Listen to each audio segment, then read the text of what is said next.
hadir di acara Akimoni, Bapak Amiruddin, PLH Wali Kota Banda Aceh. Semoga langsung PJ.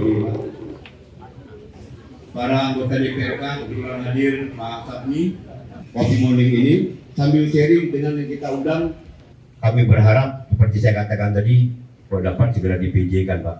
Puji serta syukur kepada Allah Subhanahu wa taala. Tetapi diakibatkan dengan situasi Covid kemarin. Jadi nanti yang namanya orang tua ngomong tentu ada kekurangan, ada lupa. Jadi nanti kalau lupa tolong Pak Kaki diingatkan. Yang pertama usulan-usulan yang nanti akan dinaikkan melalui SKPD. Masalah tanah memang sudah menjadi persoalan yang dari awal ini belum bisa terselesaikan.